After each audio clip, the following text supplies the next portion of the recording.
Tarot सिर्फ future की predictions पर ही काम करता है या फिर जो करंट सिचुएशन इंसान के चल रही है वो भी बता देता है? Tarot is not a prediction tool. A lot of time क्या होता है कि अगर हम प्रेजेंट सिचुएशन में भी होते हैं ना, हमें कभी कभी उस चीज को लेके पूरी क्लैरिटी नहीं होती। जब हम टैरो की बात करते हैं ना, ये माइंड रीडिंग की तरह नहीं होता, ये एक डिफरेंट कॉन्सेप्ट होता है। ऐसी एक्यूरेट रीडिंग्स निकलती हैं तो सामने वाला थोड़ी स्कैरी तो फील करता होगा ना उस टाइम पे। स्केयर आप तब फील करते हो जब कुछ फिशी आपको लगता है। आप एक डिवाइन टूल के साथ बैठे हो, उस रीडर के साथ बैठे हो जिसको आप जानते नहीं हो। आपको अच्छा लगता है कि एटलीस्ट आपको ये समझना पड़ेगा कि टैरो एक गाइडेंस के लिए बना है। ये आपकी जो रोजमर्रा की जो जिंदगी है उसका और टैरो का आपस में कोई लिंक नहीं है। टैरो आपको गाइड कर सकता है। कभी भी ना एक सिंगल कार्ड कुछ भी डिफाइन नहीं करता। कभी कभी कॉम्बिनेशन ऑफ कार्ड्स इतना डिफिकल्ट आ जाता है कि उसको समझना बहुत ज्यादा मुश्किल हो जाता है। तो मैम लोगों को ना पता कैसे चलता है कि जो आपने रीडिंग दी है वो बिल्कुल जेन्युइन है या फिर सिर्फ उनका मन रखने के लिए बोला है? देखो, एक कनेक्शन होता है, दो ह्यूमंस हैं आपस में बात कर रहे हैं, कनेक्ट कर रहे हैं।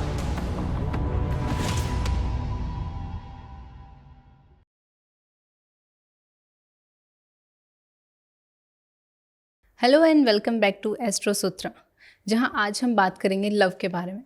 लव शायद हमारी ज़िंदगी का सबसे कंफ्यूजिंग एक इमोशन है, क्योंकि कभी कभी ऐसा होता है हमें किसी के साथ इंस्टेंटली कनेक्शन फील होने लग जाता है और कभी कभी हमें कुछ लोगों के साथ कनेक्शन फील होने के बावजूद भी वो रिलेशनशिप टूट जाता है या चलता नहीं है। तब वहाँ पे हमारे मन में काफ़ी सारे क्वेश्चंस आते हैं कि ये रिलेशनशिप क्यों नहीं चला, क्या मुझ में प्रॉब्लम थी या मेरे पार्टनर में प्रॉब्लम थी। और इन्हीं सब क्वेश्चंस के आंसर ढूंढने के लिए फिर हम जाते हैं टैरो की तरफ, जहाँ भी हमें टैरो को लेके काफ़ी सारे क्वेश्चंस आते हैं कि क्या टैरो सच में हमारी प्रेडिक्शंस दे पाएगा, क्या हमारी जो फीलिंग्स हैं उनको वो रिवील कर पाएगा। तो आज इसी टैरो और लव के कनेक्शन को समझाने के लिए हमारे साथ हैं मेघा जी, जो एस्ट्रो सूत्रा की फाउंडर हैं और जो लोगों को एस्ट्रोलॉजी, वास्तु और टैरो के थ्रू गाइड करती हैं। तो चलिए मैम से जानते हैं कि लव और टैरो का क्या कनेक्शन है और कैसे टैरो हमारी लाइफ की फुल प्रेडिक्शन दे सकते हैं।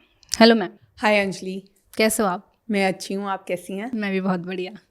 सर, लव और टैरो का जो कनेक्शन है, जैसे मैंने बताया कि जब कोई कन्फ्यूजन आती है ना प्यार को लेके, लव को लेके कि चल क्यों नहीं पाया हमारे रिश्ता, तो सबसे पहले टैरो की साइड जाता है। करेक्ट। तो इनमें जो कनेक्शन है वो कैसे बनता है, किस तरीके से देखते हैं आप उसे? देखो अंजलि, जब हम टैरो की बात करते हैं ना, टैरो जो है ना वो बेसिकली आपकी एनर्जी के ऊपर मूव करता है। ठीक है, तो जो टैरो है आपकी एनर्जी, आपके पैटर्न, आपके इमोशंस को बहुत डीपली अंडरस्टैंड करता है। तो यही रीज़न है कि जब भी हम लव रीडिंग्स की बात करते हैं तो टैरो उसमें सबसे ज़्यादा पॉपुलर चॉइस होती है, not only amongst the younger people but also the people who are grown up and married and going through some challenges in their relationships at any stage of life. तो जब भी कोई person हमारे पास love reading के लिए आता है तो हम चेक करते हैं कि उन दोनों लोगों की एनर्जी क्या है, उन दोनों के बीच में अभी जो इमोशनल डायनामिक्स है वो कैसे वर्क कर रही है, और उन दोनों के अगर रिलेशनशिप में कोई चैलेंज आ रहा है तो वो क्या है। हमेशा देखो, चैलेंज जो होते हैं वो थर्ड पार्टी नहीं होती, कभी कभी मिसकम्युनिकेशन, एटीट्यूड, या फिर अपने आजकल एक घोस्टिंग का भी पैटर्न है। तो ये सब चीज़ें भी कहीं ना कहीं एक रोल प्ले करती हैं। तो जो टैरो है ना वो आपके इमोशंस को, आपकी एनर्जीज को, उसके पैटर्न्स को बहुत अच्छे से कनेक्ट करता है। मतलब मैं बोलूँगी कि उससे एक्यूरेट कोई चीज़ नहीं है। ठीक है, so that accurate it is. So इसीलिए लोग when it comes to love readings tarot पे बहुत बिलीव भी करते हैं और अपने आंसर सीख करने के लिए टैरो रीडर्स को रीच आउट भी करते हैं। अच्छा, तो मैम टैरो सिर्फ फ्यूचर की प्रेडिक्शंस पर ही काम करता है या फिर जो करंट सिचुएशन इंसान के चल रही है वो भी बता देता है? मतलब देखो, अगर मैं टैरो की बात करती हूँ ना, देखो tarot is not a prediction tool, tarot is a guidance tool. Okay, ठीक है। और जो टैरो की जब हम बात करते हैं ना, तो ये जो आपकी करंट एनर्जी है, जो आपकी प्रेजेंट सिचुएशन है। देखो अंजलि, हमेशा ऐसा नहीं होता कि अगर मैं प्रेजेंट सिचुएशन में हूँ तो मुझे क्लैरिटी है उस चीज़ को लेकर। अ लॉट ऑफ टाइम क्या होता है कि अगर हम प्रेजेंट सिचुएशन में भी होते हैं ना, हमें कभी कभी उस चीज़ को लेकर पूरी क्लैरिटी नहीं होती। फॉर एग्जाम्पल, किसी को डाउट है कि मेरे पर्सन का कोई अफेयर चल रहा है, because the other person is not giving me time. ठीक है, अब ये डाउट है, ये आपको डिस्टर्ब कर रहा है। अब क्लैरिटी कहाँ से आएगी? क्लैरिटी आएगी टैरो से। जब आपको पता चलेगा कि एग्जैक्टली इज इट वर्क और समथिंग इज फिशी। तो देखो, ये समझने के लिए, क्योंकि देखो पहले जब आप प्रेजेंट समझोगे तब आप फ्यूचर की तरफ मूव करोगे, है ना। ऐसा तो नहीं है you can directly jump into the future. पहले आपको प्रेजेंट सिचुएशन को समझना, एनालाइज करना कि आखिर बात क्या हुई। देखो, कई लोग होते हैं जिनकी हैबिट होती है to hop from one relationship to another, but कई लोगों के लिए ये चॉइस नहीं होती है। ये एक हैवी डिसीजन होता है जो वो लेते हैं कि जब वो अपने एक पार्टनर को छोड़ के दूसरे पार्टनर के ऊपर मूव करते हैं। तो उसका रीज़न क्या रहा? देखो, जो आपकी प्रेजेंट सिचुएशन आई है उसका कुछ पास्ट भी रहा है, उसमें कुछ इश्यूज भी रहे हैं, इसी के लिए तो ये प्रेजेंट सिचुएशन है। बिल्कुल। तो उस प्रेजेंट सिचुएशन को अच्छे से डीकोड करने के लिए, अंडरस्टैंड करने के लिए टैरो एक बहुत अच्छा रोल प्ले करता है। ठीक है, फिर जहाँ तक बात है प्रेडिक्शन की, तो यहाँ पे जब हम टैरो की बात करते हैं, हम कभी ये नहीं बोलते कि जो टैरो ने बोल दिया वो होगा ही होगा। अच्छा। टैरो जो है आपके एनर्जीज पर मूव करता है। ठीक है, हम आपको ये समझाते हैं कि देखो, अगर कुछ चीज़ें आप बदल लोगे या आप अपना अप्रोच ये कर लोगे थ्रू टैरो गाइडेंस ओनली, ठीक है, अगर आप अपना अप्रोच चेंज कर लोगे तो हो सकता है आपका आउटकम भी चेंज हो जाए। बट अगर जो आपकी करंट एनर्जी आज प्रिवेल हो रही है वही आपने 6 महीने बाद तक भी मेंटेन रखी, देन ऑफ कोर्स जो आउटकम होगा, जो हमने आज आउटकम निकाला है वही आउटकम होगा। अच्छा। So it is not about present और future, it is more about clarity, gaining insights. क्योंकि देखो, मेरे अंदर बहुत सारे डाउट है, बहुत कुछ चल रहा है। कभी कभी क्या होता है ना, आप अपनी फैमिली से भी नहीं डिस्कस कर पाते अपनी love life. Right ma'am. Friends की अगर मैं बात करती हूँ तो मुझे लगता है friends are usually at the same mental level, you know, as we are. तभी तो वो हमारी एक वाइब्रेशन मैच होती है, तभी हम दोस्त हैं जी, है ना। सो दोस्तों के साथ भी डिस्कस नहीं कर पाते हो, तो फिर क्या होता है कि समझ में नहीं आता मैं करूं क्या करूं, कैसे हो गया, क्यों हो गया। तो इन सब के आंसर्स ना जैसे टैरो देता है वैसे मुझे नहीं लगता कोई और मोडालिटी दे पाती है। अच्छा। It is that beautiful. ये लव जो प्रिडिक्शंस होती हैं, जो भी आप बता रहे हो, कि ये इतनी एक्यूरेट क्यों होती हैं फिर? मतलब आप सामने वाले की एनर्जी को उसमें महसूस करते हो या जो पार्टनर उसका होता है उसकी एनर्जी को? देखो अंजलि, जब हम टैरो की बात करते हैं ना, ये माइंड रीडिंग की तरह नहीं होता, ठीक है ना। ये एक डिफरेंट कॉन्सेप्ट होता है। जस्ट बिकॉज हम आपके इमोशंस के साथ डील कर रहे हैं, आपकी एनर्जी के साथ डील कर रहे हैं, तो जो प्रिडिक्शंस होती हैं या जो रीडिंग होती है वो बहुत ही एक्यूरेट होती है। प्रिडिक्शन कहना तो गलत होगा, जो रीडिंग होती है वो बहुत एक्यूरेट आती है। मतलब आप समझो कि आपको लग रहा है मैं एक मुसीबत में हूँ। कई लोग होते हैं वो कुछ भी नहीं बोलते, आके सीधा पूछते हैं मैम मेरी करंट सिचुएशन बताओ आप। अच्छा। ठीक है, और जब हम कार्ड्स निकालते हैं तो जो करंट सिचुएशन आती है, अ लॉट ऑफ टाइम लोग बहुत टीयरी आइड भी हो जाते हैं कि मैम आपने कैसे निकाल दिया, मतलब ये तो वो था जो मैं खुद भी नहीं समझ पा रहा था। मतलब किसी को बताने के लिए यार पहले आपका अंडरस्टैंड करना बहुत ज़रूरी है। जब आप खुद ही नहीं समझ पा रहे हो, मैं खुद ही क्लियर नहीं हूँ कि मुझे क्या बोलना है, हाउ एम आई फीलिंग, मैं आपको क्या बताऊँगी कि what am I going through, है ना। मैं आपको बता ही नहीं पाऊँगी। तो उसको समझाने के लिए भी, मतलब जो टैरो जितना ब्यूटीफुली देता है ना यार आंसर्स, मैं आपको बता रही हूँ, मतलब अ लॉट ऑफ टाइम हम खुद भी अमेज्ड हो जाते हैं। अच्छा। कि यार ये देखो, मतलब कल भी मेरे साथ एक ऐसा इंसिडेंस हुआ था where I was actually taken aback. ठीक है, तो मतलब जो पर्सन था वो भी बहुत अच्छे मन से रीडिंग लेने आया था, और काफ़ी होता है ना, कई लोग जज करने आते हैं, कई लोग होते हैं जो वाकई में अपने आंसर सीख करने आते हैं। जब आप आंसर सीख करने आओगे आपको आंसर ज़रूर मिलेगा टैरो से। मतलब कल तो मैं भी शॉक्ड हो गई थी कि ये कैसे निकल गया। उन्होंने बताया नहीं था, जब मैंने बोला तो देन ही कन्फर्म्ड कि yes this is the situation. ठीक है, and it wasn't about him, it was about his love partner. But मतलब बहुत ब्यूटीफुल आंसर आया था कल। तो मैम जब ऐसी एक्यूरेट रीडिंग्स निकलती हैं तो सामने वाला मतलब थोड़ी स्कैरी तो फील करता होगा ना उस टाइम पे? देखो scary is a wrong word. देखो हमने कुछ ऐसा नहीं है कि हमने आपकी कोई डिटेल ली है या फिर यू नो हम आपका कोई स्कैर आप तब फील करते हो जब कुछ फिशी आपको लगता है। आप एक डिवाइन टूल के साथ बैठे हो, ठीक है, आप उस रीडर के साथ बैठे हो जिसको आप जानते नहीं हो। ठीक है, स्केयर किस बात का? आपको अच्छा लगता है कि एटलीस्ट कोई तो है जो मुझे समझ रहा है। मतलब मैं आपको सच बता रही हूँ कि कभी कभी लोग आके जब ये बोलते हैं ना कि मैम इस तरीके से बात किए हुए बहुत टाइम हो गया था मुझे, तो वो जो फीलिंग आती है ना उस टाइम पे मुझे, मैं आपको बता नहीं सकती। और वो मेरा उसमें कोई रोल नहीं होता, इट इज़ ओनली कार्ड्स। जब कार्ड्स खुलते हैं तो डिस्कशन मोड में हम आते हैं, तब लोग धीरे धीरे अपना दिल खोलते हैं, तब हम बात करते हैं। तो डरने की बात नहीं है, it is not scary, it is very divine, I am telling you. अच्छा, तो मैम जब आप रीडिंग करते हो तो सामने वाले की एनर्जी से कनेक्ट करते हो या फिर डिवाइन एनर्जी जो होती है उनके साथ कनेक्ट करते हैं आप? देखो आप किसी भी अगर डिवाइन टूल को यूज़ करते हो, be it palmistry, be it astrology, be it vastu या टैरो कार्ड रीडिंग और be it anything else, I mean, देखो ये सब डिवाइन टूल्स हैं। ठीक है, एक लॉजिक तो लगता है, बहुत सारी चीज़ों में लॉजिक लगता है, जैसे एस्ट्रोलॉजी, पामिस्ट्री, वास्तु, यहाँ पे लॉजिक का काम है। When I talk about tarot it is more about divine energy and intuition.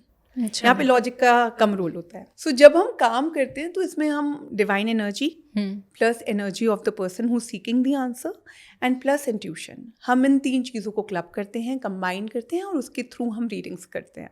अगर मैम सामने वाले की एनर्जी जैसे कॉन्स्टेंटली चेंज हो रही है या वो कर रहा है कि मतलब जैसे आप बोल रहे थे ना कि टेस्ट करने आते हैं कुछ लोग, तो उस केस में क्या प्रेडिक्शंस फिर चेंज हो जाते हैं जो रीडिंग्स आप लोग करते हो? देखो, जब हम टैरो रीडिंग्स की बात करते हैं ना, अगर कोई इंसान जज करने आता है तब तो डेफिनेटली आंसर्स जो होते हैं यहाँ वहाँ के ही आते हैं। एक्यूरेसी तो मैंने कम ही देखी है उस केस में। ठीक है, बिकॉज आपकी कोई जेन्युइन कंसर्न ही नहीं है, तो उसमें जेन्युइन आंसर आएगा कहाँ से? सही बात है। ठीक है, चाहे मैं टैरो की बात नहीं करूँगी, अगर आप एस्ट्रोलॉजी में भी अगर आप प्रश्नावली लगाते हो या होरा लगाते हो, तो उन केसेस में भी क्वेश्चन आंसर्स आपको कभी जेन्युइन आएंगे ही नहीं, क्योंकि आपका क्वेश्चन और आपकी इंट्यूशन या आपकी जो इंटेंशन है वो इतनी खराब है कि वो आंसर्स मतलब यूनिवर्स समझ जाता है, हम समझे ना समझे। और जब आंसर्स इतने हेवायर आ रहे होते हैं ना, तो हम भी समझ जाते हैं कि या तो ये क्वेश्चन इसका ठीक नहीं है या फिर इसकी जो इंटेंशन है वो अच्छी नहीं है। बिल्कुल ठीक है, क्योंकि कई लोग क्या होते हैं, वो 4 जगह रीडिंग लेकर आए होते हैं and then they see your ad and they are like अच्छा let me just see what she tells me. ठीक है, देखो कुछ डिफरेंट तो हम बता नहीं सकते आपको, जो चल रहा है वही बताएंगे, है ना। फिर आपको लगता है कि यार ये तो मेरे को पता था, यार आपको पता था ना, हमें थोड़ी लेकिन आप कन्विंस नहीं थे। बिल्कुल, तो इसीलिए आप मेरे पास आए। तो वही होता है अंजलि, जितना आपका इंटेंशन अच्छा होगा, जितनी आपकी क्लैरिटी होगी। और एक होता है ना, कभी कभी आप ऊपर वाले से बोलते हो कि प्लीज़ मुझे इस बात का आंसर दे दो, मुझे समझ में नहीं आ रहा व्हाट इज़ हैपनिंग। तो उन सारी चीज़ों के जो आंसर्स हैं वो टैरो से तो बहुत ब्यूटीफुली आते हैं। अच्छा, और मैम जैसे कोई इंसान सेम क्वेश्चन बार बार पूछता है कि उसे जो आंसर चाहिए वो सुनने को मिल जाए बस उसे, इस चक्कर में, बट तो क्या जब ऐसे बार बार रिपीटेड क्वेश्चन पूछता है तो उससे भी रीडिंग कहीं ना कहीं इफेक्ट होती है? डेफिनेटली होती है, और उससे ज़्यादा ना उसे हमें कम इम्पैक्ट आता है, बट जो रीडिंग लेने आया है उसके ऊपर इम्पैक्ट ज़्यादा होता है। कैसे? आपके अंदर एंग्जाइटी बढ़ने लगती है। अच्छा, क्योंकि आप कुछ ढूंढ रहे हो जो है ही नहीं। Okay. फॉर एग्जाम्पल, अगर पर्सन एक्स को पर्सन वाई से शादी करनी है, वो बस यही सुनना चाहता है कि कोई मुझे कह दे कि मेरी शादी हो जाएगी। हाँ. ठीक है, आपने एक टैरो रीडर, 2, 3, 4, 5, आपने 10 टैरो रीडर से आपने रीडिंग्स ले ली। ठीक है, आंसर यही मिला कि नहीं हो सकती। ठीक है, लेकिन आपके अंदर इतनी इच्छा है, इतनी प्रबल इच्छा है कि आप चाहते हो कि बस कोई मुझे वो आंसर दे दे, है ना। तो उससे क्या होता है, हमको इतना इम्पैक्ट नहीं आता। ऑफकोर्स आपको आंसर तो मिल नहीं सकता, क्योंकि डेस्टिनी में होता तो फर्स्ट केस में ही आ गया होता। बिल्कुल। या अगर मैं आपकी वो बात भी ठीक कर देती हूँ कि चलो रीडर ठीक नहीं था, तो 3, 4, 5 में आ गया होता। अगर कोई आंसर अगर नो आ रहा है तो वो कोई कुछ आपके अगेंस्ट में नहीं है, वो रीडर गलत नहीं है। आप एक ऐसी चीज को पाना चाह रहे हो जो प्रॉबेबली आपकी डेस्टिनी में नहीं लिखी हुई है। बिल्कुल। देखो, हम रीडर्स हैं, हम डेस्टिनी मेकर्स नहीं हैं। We guide you, we help you. हम आपको एक रास्ता दिखाते हैं कि अगर आप एक डिफिकल्ट सिचुएशन में हो, आप उसे डील कैसे करो। अच्छा। उस रास्ते पर आप चलो कैसे, जिससे आपके हर्डल्स कम हो जाएं, आपको कुछ अच्छा रिजल्ट मिलने लगे। देखो, हम आपको ये सब बताते हैं, that too in a very positive manner. ठीक है, इसमें कुछ भी नेगेटिविटी हम नहीं रखते हैं। ठीक है, लेकिन अगर आप चाहते हो कि मुझे वो आंसर मिल जाए, तो फिर क्या करते हो आप रिपीटेडली, क्योंकि आपके अंदर वो एंग्जाइटी क्रिएट करता है। आप सोचो, एक क्वेश्चन है, वो आपको दिन रात बॉदर कर रहा है और आप किसी की भी बात सुनने को तैयार नहीं हो, तो उससे क्या होगा, आप ही एंग्शियस फील करोगे। बिल्कुल, है ना, क्योंकि आप वही चाहते हो, आप चाहते हो, यूनिवर्स नहीं चाहता वो आपके लिए। राइट, कहीं ना कहीं वो आपको मानना पड़ेगा। और क्या होता है, अ lot of time it is not that you don't deserve that person, but probably आपको नहीं पता अभी कि आज आपकी चाहत है, वो चाहत शायद आपके लिए ठीक ना हो। बिल्कुल, you don't know what it will cost you in the terms of emotions, in the terms of health, in the terms of life, और whatever it is, I mean. So आपको नहीं पता what it will cost you, but अभी आपकी बस एक जिद है कि मुझे चाहिए। तो फिर यार यही होता है, आप बारी बारी वही क्वेश्चन पूछते हो, आंसर्स आपको कभी वो वेरी भी करने लगता है, क्योंकि एनर्जी तो अलाइन ही नहीं है, जिद पकड़ के बैठे हो आप। सही बात। तो दैट इज द केस। तो मैम, जब लोग टैरो पे जैसे इमोशनली डिपेंड हो जाते हैं बहुत ज़्यादा, करेक्ट, तो उस केस में मतलब टैरो रीडिंग्स और इमोशनल डिपेंडेंसी के बीच में एक लाइन कैसे ड्रॉ करें, कैसे समझें उसको? देखो, ये ना आपको या तो आप अपने रीडर पे फेथ रखो पहले, और जो वो कह रहा है उसे समझने की कोशिश करो। देखो, टैरो ना एक डिवाइन टूल है। अब कई लोगों के क्वेश्चन होते हैं कि मुझे कॉल कितनी देर में आएगा, क्या मैं कॉल कर लूँ आज उसको, जी आंसर माई कॉल। तो देखो क्या होता है ना, ऐसे आप इमोशनली बहुत ज़्यादा डिपेंडेंट होने लगते हो टैरो के ऊपर। देखो, आपको ये समझना पड़ेगा कि टैरो एक गाइडेंस के लिए बना है। ठीक है, ये आपकी जो रोजमर्रा की जो जिंदगी है उसका और टैरो का आपस में कोई लिंक नहीं है। टैरो आपको गाइड कर सकता है, केवल ये आंसर देना कि वो उसका कॉल कितनी देर में आएगा, उसने मुझे मैसेज क्यों नहीं किया, या वो अपने घर पहुंच गया। मतलब these are the questions which are not supposed to be asked. ठीक है, बट आप आस्क करते हो, और कई रीडर्स उसको आंसर भी करते हैं। किसी भी चीज़ की देखो डिपेंडेंसी या too much of anything is bad, right. ठीक है, देखो, जो भी एक अच्छा रीडर होगा या अच्छा गाइड होगा, वो कभी भी आपको टैरो के ऊपर बैडली डिपेंडेंट नहीं बनाएगा। वो चाहेगा कि आपके अंदर वो मैच्योरिटी आए जहां आप अपनी लाइफ की छोटे छोटे डिसीजंस को खुद ले पाओ, ठीक है। और अगर आप लाइफ में कभी स्टक फील कर रहे हो, then you are more than welcome for a reading session, है ना। क्योंकि जब आप एक्चुअली में स्टक हो, जब आप एक्चुअली चाहते हो यूनिवर्स आपको हेल्प करे, तब आप उस दिन का वेट करो ना। लेकिन आप हर चीज़ के लिए यूनिवर्स की हेल्प अगर मांग रहे हो कि फ़ोन क्यों नहीं आया, मैसेज कब आएगा, कॉल कर लूँ, तो these are the things which are not good. आप प्लीज़ समझो कि इसमें रीडर्स का कोई रोल नहीं है, ये हम क्लाइंट के लिए बोलते हैं, ठीक है ना। कि क्लाइंट नीड टू अंडरस्टैंड कि you know it is not good for me, कि मुझे इतनी डिपेंडेंसी किसी चीज़ पर हो जाना। तो अ लॉट ऑफ टाइम ऐसे केसेस आते हैं, बट ऑफ कोर्स मतलब एज अ रीडर मैं तो लोगों को यही एक्सप्लेन करती हूँ कि जो टूल है उसका जो पर्पस है आप उससे डिविएट मत हो। और देखो लाइफ में भगवान ने आपको एक दिमाग दिया है, इंटेलिजेंस दी है, आप उसका यूज़ ज़्यादा करो। सही बात है ना, इंस्टेड ऑफ गेटिंग डिपेंडेंट। देखो यार, हेल्प एवरीवेयर, लेकिन आपको कितनी लेनी है, कब लेनी है, ये आप खुद डिसाइड करो। बिल्कुल मैम। और अगर आपका रीडर अच्छा है, गाइड अच्छा है, तो वो आपको ज़रूर बताएगा ये बात कि किस लेवल की डिपेंडेंसी आपको रखनी चाहिए। और इतनी छोटी छोटी बातों के लिए मतलब आपको रीडिंग सेशन की ज़रूरत नहीं होनी चाहिए, आइडली स्पीकिंग। इतनी बेसिक अंडरस्टैंडिंग तो इंसान को खुद को भी रखनी चाहिए। हाँ, लेकिन कभी कभी क्या होता है ना, वही जो अभी हमारा पुराना क्वेश्चन था, एंशियसनेस, ठीक है ना। आप एंशियस हो जाते हो, आपको हर चीज़ तुरंत चाहिए। बिल्कुल। आप किसी चीज़ का वेट नहीं करना चाह रहे, आप अंडरस्टैंड नहीं करना चाह रहे, तो आपने ऐसी एंग्जाइटी बिल्ड कर ली just because you want everything right away, right now. That is the problem actually. अच्छा, तो मैम जैसे टैरो से सोलमेट या फिर कामिक पैटर्न्स होते हैं, उनके बारे में भी पता चल जाता है?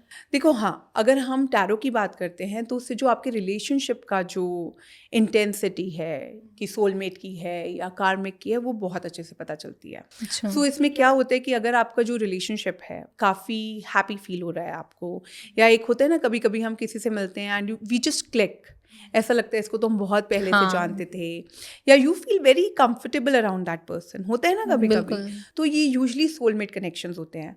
और सोलमेट कनेक्शंस हमेशा लव रिलेशनशिप्स में नहीं होते, कभी कभी मदर चाइल्ड के बीच में भी होता है, टीचर स्टूडेंट के बीच में भी होता है। It is not romantic relationship always. अच्छा। और वहीं अगर मैं कार्मिक की बात करती हूँ तो कार्मिक रिलेशनशिप्स में यूजुअली पेन ज़्यादा होता है, ट्रिगर पॉइंट्स बहुत सारे होते हैं, ठीक है।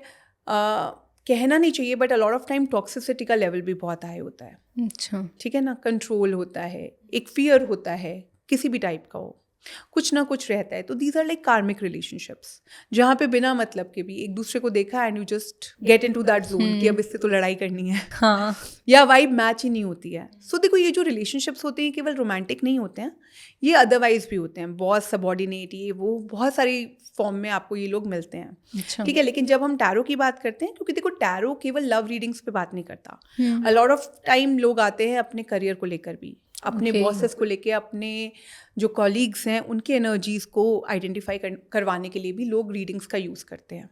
क्योंकि क्या होता है, कभी कभी होता है कि आपको ऑफिस में ऐसा फील होता है कि people are doing some sort of planning, plotting against you, होता है ऑफिस पॉलिटिक्स का जो पार्ट होता है। तो मतलब कभी कभी होता है कि लोग आते हैं अपने कॉलीग्स की एनर्जीज को चेक करवाने के लिए, अपने बॉसेस की एनर्जीज को चेक करवाने के लिए कि what they feel, what they think, and in a good way, not always in a romantic way, है ना, कि वो मेरे बारे में क्या सोच रहा है, maybe I be getting that promotion और नॉट। तो देखो जो ये सोलमेट और ये जो कार्मिक रिलेशनशिप्स हैं, ये आपको हर रिश्ते में मिल सकते हैं, नॉट नेसेसरीली केवल आपके रोमांटिक रिलेशनशिप्स में मिले। तो जब हम टैरो की बात करते हैं तो टैरो बहुत ब्यूटीफुली आइडेंटिफाई करता है कि ये किस टाइप के रिलेशनशिप्स हैं और इनसे आपको डील कैसे करना चाहिए। अच्छा। तो यहाँ पे टैरो का रोल बहुत अच्छे से उभर कर आता है। मतलब मैम लव रीडिंग्स में कौन से कार्ड्स को ज़्यादा स्ट्रॉन्ग माना जाता है टैरो के अंदर, या फिर जो डिफ़िकल्ट होते हैं कि इनको समझना थोड़ा सा मुश्किल है? देखो, अगर मैं टैरो की बात करती हूँ तो कभी भी ना एक सिंगल कार्ड कुछ भी डिफाइन नहीं करता। ठीक है, जैसे आपने बोला कि कौन सा कार्ड है जिसको समझना मुश्किल है, कभी कभी कॉम्बिनेशन ऑफ कार्ड्स इतना डिफिकल्ट आ जाता है कि उसको समझना बहुत ज़्यादा मुश्किल हो जाता है। तो अगर हम लव रीडिंग्स की बात करते हैं, पॉजिटिव कार्ड्स में जो हमारे पास आते हैं वो है द लवर्स। ठीक है, it is a card which talks about a very deep relationship. A lot of time it also talks about choices in a relationship. अच्छा, इतना भी बताते हैं? हाँ, अच्छा, ठीक है। Then we have Two of Cups. Two of Cups is a very beautiful card.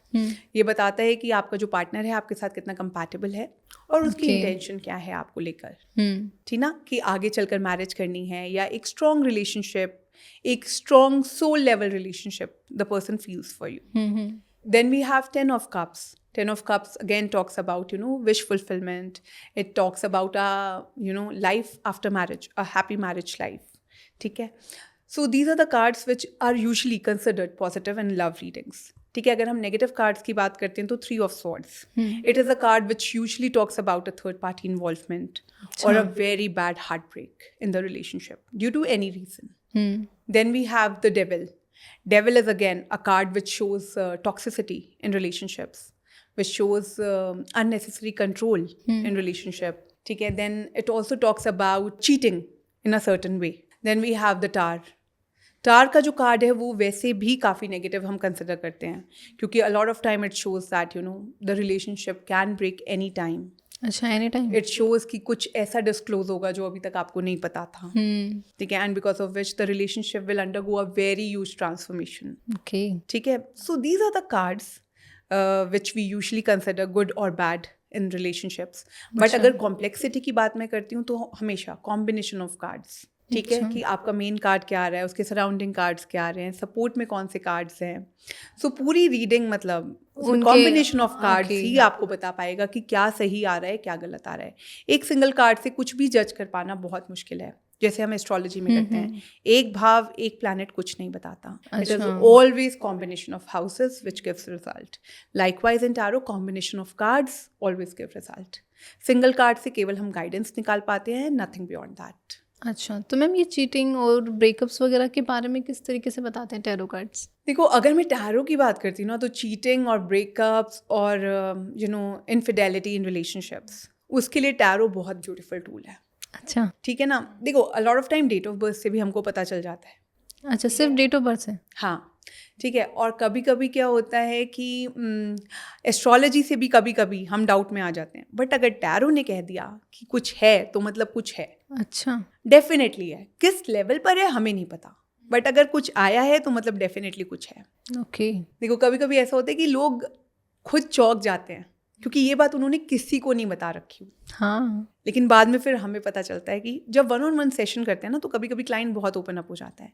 जैसे हम बोलते हैं कि कभी कभी क्या होता है ना कि लोग 2 फ्रेंड्स आ गए इकट्ठे रीडिंग के लिए, या भाई बहन आ गए, या हस्बैंड वाइफ आ गए. कभी कभी ऐसी चीज़ें होती हैं कि वो एक दूसरे के सामने कंफर्टेबल नहीं होते हैं करने में. लेकिन जब हम रीडिंग कर रहे होते हैं तो कभी कभी जब हम कार्ड्स निकालते हैं तो मतलब बाद में लोग बोलते हैं कि ये आपने बिल्कुल ठीक बोला था, ये मैंने किसी को नहीं बता रखा अभी तक. अच्छा, हाँ. तो मतलब अगर आप देखोगे ना, मतलब जो मतलब लव की फीलिंग, या आप कह लो कि कोई इन्वॉल्वमेंट, थर्ड पार्टी इन्वॉल्वमेंट है, चीटिंग है, ब्रेकअप है, चाहे कॉन्वर्सेशन आपका होने ही लगा है, the way tarot picks it up, nothing else can pick that up. I am telling you, बहुत ब्यूटीफुली आता है, बहुत ब्यूटीफुली. बट इसका मतलब ये नहीं है कि आप टैरो को ग्राउंड बना के किसी को अक्यूज कर दो, या आप उसके ऊपर कोई भी ब्लेम लगा दो just because a tarot reading has confirm that to you. ठीक है, बट जो फीलिंग्स हैं वो टैरो में बहुत अच्छी आएंगी. पता चल जाएगा आपको तुरंत कि व्हाट इज गोइंग ऑन. आपको डील कैसे करना है, ऑफ कोर्स उसका एक वे आपको आइडेंटिफाई करना पड़ेगा कि आपको अपने पार्टनर से बात कैसे करनी है, या आपको क्या सपोर्टिंग डॉक्यूमेंट्स चाहिए, वो आपका पर्सनल मैटर हो जाता है, उसमें हम कुछ नहीं कर सकते. लेकिन जहाँ तक फीलिंग्स को टैप करने की बात है, भाई ये तो टैरो बिल्कुल बढ़िया बताता है.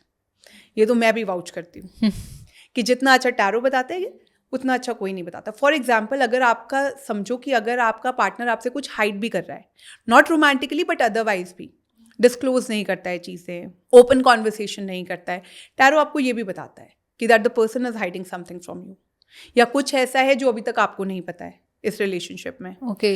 ये सारी चीज़ें जो टैरो से पता चलती है ना, वो कहीं से पता नहीं चलती. आपको कोई नहीं बता सकता कि क्या छुपा रहा है, क्या चीटिंग हो रही है, क्या कर रहा है, कहीं से पता नहीं चलता, कहीं से पता नहीं चलता. लेकिन टैरो बता देता है. टैरो आपको बहुत जल्दी बता देता है ये बात. उसके बाद अगर टैरो में आ गए ना, then I go for the chart, और चार्ट में आ गए तो मतलब कंफर्म. तो मैम, जैसे आप लोगों की इंट्यूशन भी काम करती है इस चीज़ को लेके, कि आप लोग कैसे देख रहे हो उस चीज़ को? देखो, इंट्यूशन जब हम यूज़ करते हैं ना, इंट्यूशन हम कार्ड्स को रीड करने के लिए यूज़ करते हैं. कि समझो आपके पास एक कार्ड आया, मेरे पास लवर्स का कार्ड आया, आप आई मेरे पास कि मैम मेरा लव रीडिंग करना है और आप बताइए कि मेरा रिश्ता कैसा है. ठीक है, आप आए तो हमने कार्ड्स निकालने स्टार्ट किए. जैसे मैंने आपके रिलेशनशिप की ओवरऑल एनर्जी निकाली, वो आई द लवर्स. अब कोई भी अगर नॉर्मल टैरो कार्ड रीडर होगा वो बोलेगा बहुत ही ब्यूटीफुल रिश्ता है आपका, तो अच्छा, एकदम डिवाइन कनेक्शन है, ईश्वर ने भेजा है आप दोनों को एक दूसरे के लिए, ठीक है, इस टाइप की बातें भी हम कह सकते हैं, गलत नहीं है ये। लेकिन जहाँ पे इंट्यूशन का रोल आता है तो मैं आपसे तुरंत पूछूंगी कि Anjali are you very sure about this relationship? अच्छा, क्योंकि जैसा मैंने आपसे कहा, ये कार्ड केवल डिवाइन कनेक्शन को नहीं दिखाता, ये कार्ड चॉइसेस को भी दिखाता है। Okay, a lot of time क्या होता है, हम प्यार में पड़े थे कभी, लेकिन उसके बाद we fell out of love for any XYZ reason, या फिर ऐसा होता है कि सामने वाला उतने एफर्ट्स पुट इन नहीं कर रहा होता और मैं डाउट में आ जाती हूँ कि क्या मुझे आगे कैरी फॉरवर्ड करना है या मुझे यहीं पर रुक जाना है। तो बहुत सारी चीज़ें होती हैं। अच्छा, तो यहाँ पर इंट्यूशन का रोल आता है। ओके, क्योंकि देखो कार्ड ने तो बोल दिया कि डिवाइन कनेक्शन है, बट अगर अंजलि का इतना ही डिवाइन कनेक्शन होता तो अंजलि मेरे पास रीडिंग लेने कभी नहीं आती। बिल्कुल मैम, ठीक है ना। तो यहाँ पे इंट्यूशन अपना रोल प्ले करती है। अच्छा, जब मैंने कार्ड देखा तो मुझे कुछ ऑफ फील हुआ, या जो मैंने सपोर्टिव कार्ड्स निकाले थे इसके, जो रीडिंग के बाकी कार्ड्स थे, वो मुझे कुछ ना कुछ इंडिकेट कर रहे थे। तो मैंने उन सब चीज़ों को अपनी इंट्यूशन से कनेक्ट किया और मैंने अंजलि से क्वेश्चन पूछा कि are you really happy in this relationship? अच्छा, तो ये जो इंट्यूशन आती है ये भी कार्ड के थ्रू ही मिलती है कि जिस तरीके के कार्ड्स निकाले हैं? देखो अंजलि, जो इंट्यूशन है वो कार्ड से नहीं आती है। इंट्यूशन आप डेवलप करते हो। ओके, आप मेडिटेट करते हो, योगा करते हो, और भी बहुत सारे वेज होते हैं जिनको आप यूज़ करते हो अपनी इंट्यूशन पावर को इंक्रीज करने के लिए। ओके, ठीक है ना। तो वो कार्ड से नहीं आती है, बट जब आप कार्ड्स रीड कर रहे होते हो तो उनको कनेक्ट करने के लिए, मोर मीनिंगफुल आंसर्स निकालने के लिए, ठीक है, मोर एक्यूरेसी। देखो एक है कि मैंने सुपरफिशियली कार्ड्स देखे, मैंने आपको बोल दिया अच्छा third party involvement this that का, ठीक है। एक है इंट्यूशन, मैंने उसमें डीप डाइव किया कि क्या कभी ऐसा भी हुआ था, क्या ये चीज़ ऐसे हुई थी, आपको कभी फील हुआ था। देखो हम आपसे क्वेश्चंस पूछेंगे क्योंकि हमारी इंट्यूशन कह रही है, कुछ कुछ हमने देखा, जो सिंबॉलिज्म है वो हमने लिया, इंट्यूशन को कनेक्ट किया, कार्ड्स को कनेक्ट किया, तब मैंने आपसे ये सब सवाल पूछे। तो आपको ज़्यादा क्लैरिटी मिलेगी, एक सुपरफिशियल आंसर नहीं मिलेगा इस केस में। आप समझ रहे हो? तो इंट्यूशन कार्ड से नहीं है, इंट्यूशन आपकी अपनी है, उसको हम यूज़ करते हैं जब हम कार्ड्स को कनेक्ट कर रहे होते हैं। मैम आपके पास जैसे काफ़ी सारे लोग आते हैं, तो आपने मतलब ऐसा क्या देखा है लोगों के अंदर कि वो मिस्टेक क्या कर देते हैं जब वो लव रीडिंग्स के लिए आते हैं कि उनकी जो प्रिडिक्शंस या रीडिंग्स जो होती हैं वो सही नहीं आती? देखो अगर मैं लोगों की बात करूं तो क्या होता है, अ लॉट ऑफ टाइम हम वो सुनने आए हैं जो हमने अपने दिमाग में बना लिया है। बिल्कुल, पॉजिटिव नेगेटिव ये सब सेकेंडरी है। कई लोग बस ये सुनने आते हैं कि नहीं वो बोल दे जो मैं सुनना चाहता हूँ, जो मैं सुनना चाहता हूँ। उसके बाद कई लोग क्या होते हैं कि वो कुछ out of the box expect करके आते हैं कि बहुत ही अनयूजुअल आंसर मिलेगा। देखो जो सिचुएशन है, आपको जो आंसर है उससे मिलता जुलता ही मिलेगा, बहुत आउट ऑफ द बॉक्स तो नहीं मिलेगा क्योंकि वो सिचुएशन ही नहीं है। राइट, ठीक है। एक ये प्रॉब्लम होती है कि लोग बहुत बार चेक करवा चुके होते हैं and then they come and enforce. तो आपने इतना कॉन्फिडेंटली बोल दिया है कि उन्होंने कहा था ऐसा होगा, जब मैं आपसे कह रही हूँ कि आप ब्रीथ करो, रिलैक्स हो जाओ, आपका ध्यान नहीं है वहाँ पर। अच्छा, आपका उस आंसर पे फोकस है और आप वो आंसर रिकन्फर्म करने के लिए मेरे पास आए हो।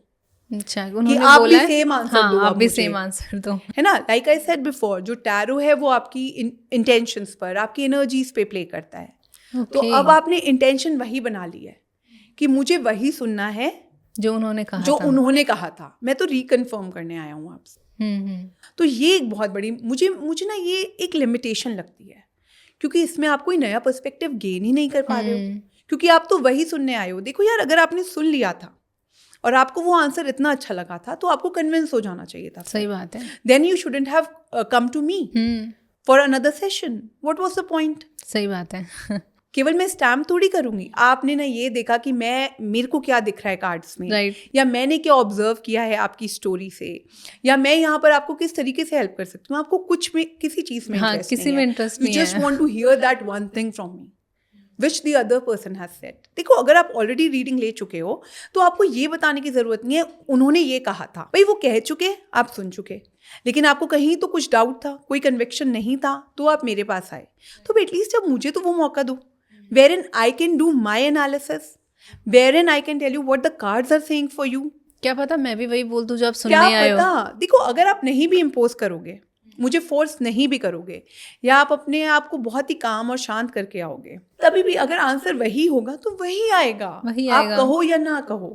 लेकिन जब आप इतने कॉन्फिडेंटली आते हो, उन्होंने मुझसे ये कहा था, यही होगा, तो फिर यार कहीं ना कहीं आपकी एनर्जी प्ले कर जाती है। सही बात है। और फिर उसमें आप समझो कि उसमें हम कुछ नहीं कर पाते क्योंकि हम भी कहीं ना कहीं, हमें भी लगता है कि इतना कॉन्फिडेंटली जब मैं आपसे बोल रही हूँ भाई रिलैक्स करो, ब्रीद आउट करो, तो थोड़ा शांत हो जाओ, let's do a fresh reading, no but you just want to hear that, तो फिर उन सब केसेस में यार फिर हम कुछ नहीं कर पाते हैं, क्योंकि कहीं ना कहीं, क्योंकि सवाल आपका है, जवाब आप सीख करने आए हो, लेकिन आप सीख करने की बजाय जवाब खुद दे रहे हो, तो जवाब वही आता है अ लॉट ऑफ टाइम। अच्छा, फिर उस टाइम पे फिर लोगों को लगता है कि टैरो रीडिंग सही नहीं होती, फिर ब्लेम करने लग जाते हैं। देखो यार, आप समझो ऑकल्ट साइंसेस की अपनी लिमिटेशंस, कोई भी ऑकल्ट साइंस 100% एक्यूरेसी का दावा नहीं करती, 70 to 80% ही हम बोलते हैं। देखो क्या है कि 70 to 80% केसेस में तो बातें बिल्कुल ठीक ही होती हैं। देखो कभी कभी है कि जब चीज़ें या तो बहुत ज़्यादा जंबल अप हुई हुई हैं, या फिर आपने करेक्ट इन्फॉर्मेशन हमें नहीं दिया है, या फिर वही जो अभी हमने केस डिस्कस किया कि आप इम्पोज कर रहे हो वो आंसर आकर हम पर, तो फिर आप ब्लेम नहीं कर सकते हो, है ना। और ब्लेम इसमें हो भी नहीं सकता, क्योंकि कहीं ना कहीं यूनिवर्स एक अपना रोल प्ले कर ही रहा होता है। ठीक है, अगर आप बहुत ही सरेंडर कर चुके हो, आप चाहते हो कि यूनिवर्स ही आपको आंसर दे, तो फिर तो मैं भी बोलूँगी यार एक्यूरेसी फिर तो 100% आती है। अच्छा, हाँ, और ये हम देखते भी हैं यार, ये रोज़ है कि हम कभी कभी हम खुद भी सरप्राइज होते हैं कि वाओ ये भी निकाला, मतलब कैसे आया ये, मतलब सीरियसली बता रही हूँ मैं आपको। देखो जब आप काम कर रहे होते हो ना, आप भी रोज़ नया नया एक एक्सपीरियंस गेन कर रहे हो, आप भी एक लर्निंग ले रहे हो, तो कभी कभी मैं आपको सच बता रही हूँ कि मैं खुद भी शॉक्ड होती हूँ कभी कभी कि वाओ ये भी होता है, ये कैसे। So that is how it is. Ma'am tarot से किसी टाइप की जैसे वार्निंग साइंस भी मिलते हैं, या फिर जो आपने बोल दिया वो होके ही रहेगा, ऐसा कुछ कंफर्म है? देखो टैरो जो है ना बहुत फ्लेक्सिबल है। जैसा मैंने आपसे पहले भी कहा कि टैरो में हम प्रेडिक्शंस नहीं कहते, हम कहते हैं रीडिंग्स, राइट। ठीक है ना। और टैरो का जो आउटकम है वो कभी भी ऐसा नहीं होता कि it is carved in the stone, कि बिल्कुल बोल दिया। जैसे कुंडली है, अगर कुंडली में लिखा है तो फिर है, फिर उसमें बहुत ज़्यादा चेंजेस का स्कोप नहीं बनता।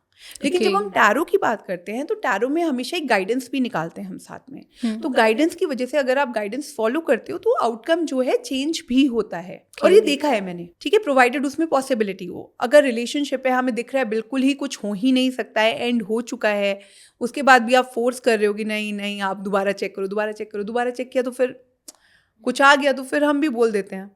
अच्छा, तो देखो टैरो एज सच आपको वार्निंग वगैरह कुछ नहीं देता। टैरो आपको केवल रियलिटी से अवगत कराता है, क्लैरिटी देता है। ठीक है, अगर हम कह रहे हैं कि कुछ फिशी है, तो आप केवल ये अपोज करने की बजाय कि नहीं नहीं नहीं ऐसा तो नहीं हो सकता, आप सुनो उस चीज़ को। ठीक है, तो ये वार्निंग नहीं है, ये वो आपको क्लैरिटी दे रहा है कि देखो हो सकता है अभी आपके रिलेशनशिप में कुछ फिशी चल रहा है। उसका मतलब ये नहीं है कि relationship has slipped out of your hands. उसका मतलब ये है कि अभी टाइम है जब आप अपने रिलेशनशिप को सेफगार्ड कर सकते हो। तो आप इसे वार्निंग बोलो, क्लैरिटी, मैं तो इसे क्लैरिटी बोलती हूँ, मतलब मैं इसे वार्निंग नहीं बोलूँगी। Warning is a very negative word and a very heavy word also, but अगर मैं बोल रही हूँ clarity, clarity is very positive. और आप अगर रिसेप्टिव हो उस क्लैरिटी को गेन करने के लिए, उस बात को सुनने के लिए, समझने के लिए, देन ऑफ कोर्स टैरो आपको वो क्लैरिटी ज़रूर देगा, अगर आप सुनने के लिए रेडी हो तो। ठीक है, बट ऐसा कुछ नहीं है कि हमने बोल दिया तो हो गया। ठीक है, अगर उसमें स्कोप है चेंज आने का, बदलाव आने का, तो हम आपको बताते हैं कि देखो अगर टाइम, फॉर एग्जांपल कभी कभी हम रीडिंग कर रहे होते हैं तो व्हील ऑफ फॉर्चून आ जाता है, तो फिर हम उसमें यही कहते हैं कि अगर यूनिवर्स ने चाहा कभी तो हो सकता है आपका काम वैसे बन जाए जैसा आप चाह रहे हो, लेकिन अभी यूनिवर्स ने हमें टाइमलाइन देने के लिए मना किया है। अच्छा, इस केस में तो देखो अब इसमें क्या हो गया, जो आउटकम है वो भी फिक्स नहीं हुआ है, कंफर्म नहीं हुआ है। एक पॉसिबिलिटी आपको मिल गई है कि शायद ये हो जाए, लेकिन होगा कब? As per the divine timing. इसमें ना रीडर का रोल है ना आपका रोल है, इसमें यूनिवर्स का रोल है। आप यूनिवर्स डिसाइड करेगा कि कब मुझे क्या करवाना है आप। तो ऐसे होता है कि कुछ भी फिक्स्ड नहीं है, but it is a guidance tool, guide कर रहा है, आपको बता रहा है कि आपको कैसे अपनी जर्नी में आगे बढ़ना है, क्या करना है, आपको क्लैरिटी दे रहा है कि अभी हो सकता है कुछ गड़बड़ हुई हो, ठीक कर लो, अपना नेचर बदल लो, या अपने पार्टनर से जाके एक बार हार्ट टू हार्ट चैट कर लो, कुछ चीज़ें बदल सकती हैं अभी। तो ये आपको समझना है कि हम आपको वार्निंग दे रहे हैं या आपको क्लैरिटी दे रहे हैं। अच्छा मैम, जैसे एस्ट्रोलॉजी में होता है ना कि आपकी अगर ये प्रॉब्लम है आपको तो आप ये वाली रेमेडीज कर लो, तो टैरो में भी जैसे अभी आप बता रहे हो कि कुछ क्लैरिटी मिल जाती है, मतलब या फिर कुछ अनसर्टेन चीज़ें होती हैं जिसके बारे में आप बता दो, तो उन चीज़ों को सर्टेन करने के लिए कोई रेमेडीज होती है टैरो में? देखो टैरो में भी हम रेमेडीज़ यूज़ करते हैं। टैरो में हम क्रिस्टल्स को बहुत अच्छे से यूज़ करते हैं। अच्छा। जो क्रिस्टल्स होते हैं वो भी अपना एक बहुत मेजर रोल प्ले करते हैं, जैसे हीलिंग के लिए, लव अट्रैक्शन के लिए, या लॉट ऑफ टाइम आपके करियर के लिए भी। ठीक है, आपकी सेल्स के लिए, आपकी कम्युनिकेशन के लिए, आपके हेल्थ के लिए हम बहुत सारे क्रिस्टल्स को यूज़ करते हैं। तो जहाँ तक बात है देखो टैरो की, तो टैरो की अपनी रेमेडीज एज सच नहीं होती हैं, बट अगर कोई अच्छा रीडर है जिसको एस्ट्रोलॉजी का भी ज्ञान है, then of course we can do. अगर हमने चार्ट देखा है उसमें वाकई में ही कुछ ऐसा लग रहा है जहाँ पे रेमेडी की ज़रूरत है, तब मैं तो करवा देती हूँ। अच्छा। चाहे आपने रीडिंग ली है टैरो से, लेकिन चार्ट तो आपका अपना ही है, हाँ, है ना, तो क्या खराबी है? I club two sciences in that okay. Case. Ma'am, tarot reading की हेल्प से फिर किसी इंसान के रिलेशनशिप को मतलब सेव करने में या उसको बचाने में कितनी हेल्प करता है टैरो? देखो जो टैरो है ना, वो एक्चुअली में इन सब केसेस में हेल्प तो काफ़ी करता है, प्रोवाइडेड आप लेना चाहते हो।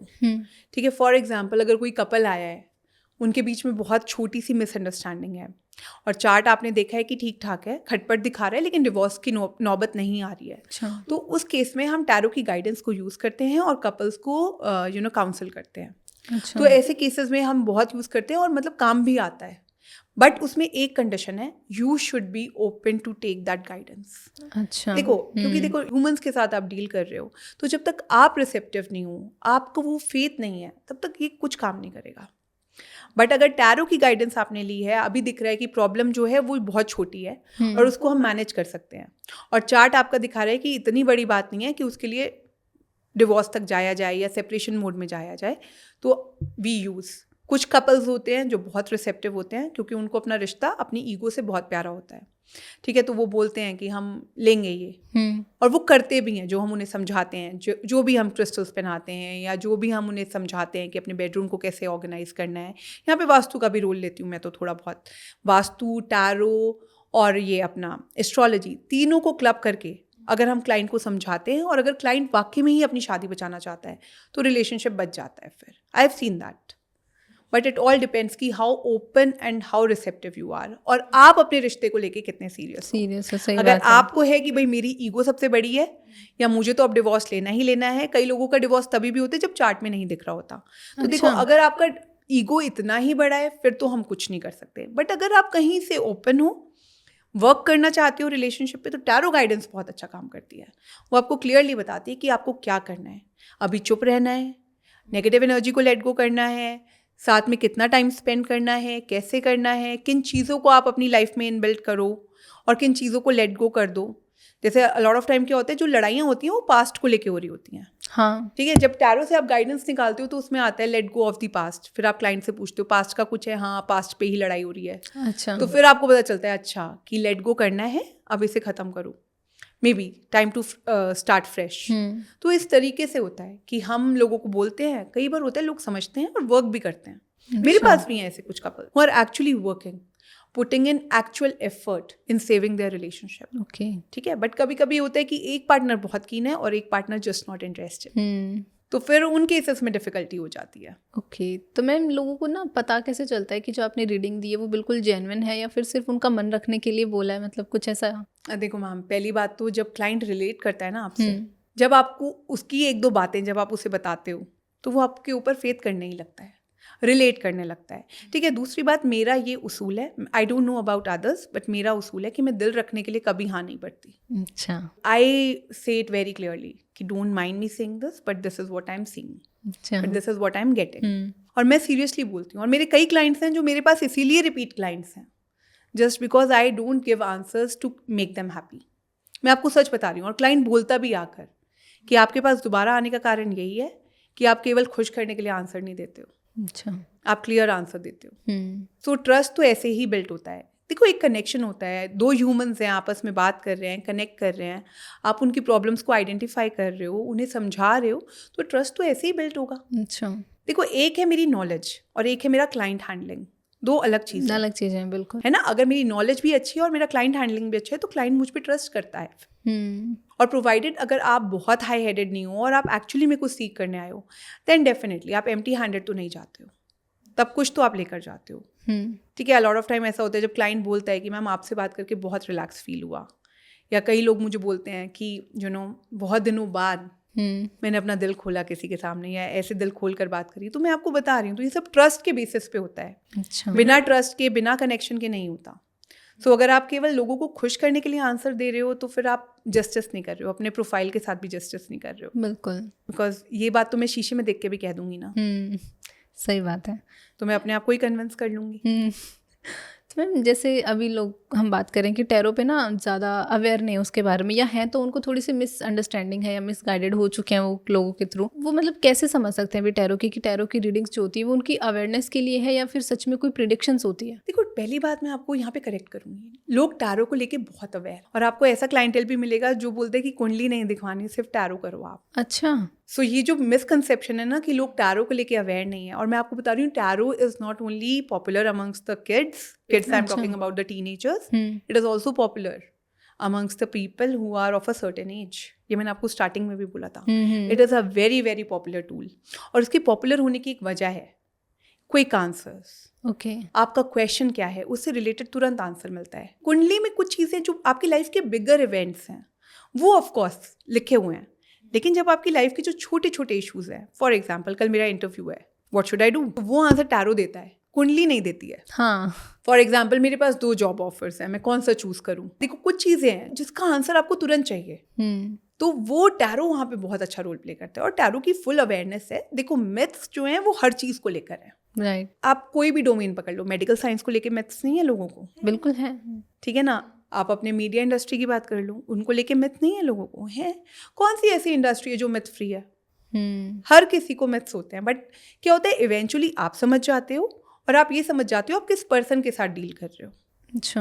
ठीक है, एक इंसान है जिसको मिथ ही फैलाने हैं, चाहे फिर वो किसी भी डोमेन में हो, वो मिथ ही फैलाएगा। सही बात है। और एक इंसान है जिसको क्लैरिटी देनी है, क्योंकि उसको खुद बहुत क्लैरिटी है, तो वो आपको क्लैरिटी ही देकर भेजेगा। Okay. लेकिन उसमें क्या है कि आपको चूज करना है कि मेरे को मिथ चाहिए या मुझे क्लैरिटी चाहिए, या आप चूज करते हो। सब कुछ है दुनिया में, और हर डोमेन में है, केवल ऑकल्ट साइंसेस की बात नहीं है। अच्छा। आपको टीचिंग में कभी नहीं लगा, एजुकेशन सेक्टर में कभी नहीं लगा आपको मिथ्स हैं, बहुत सारे हैं।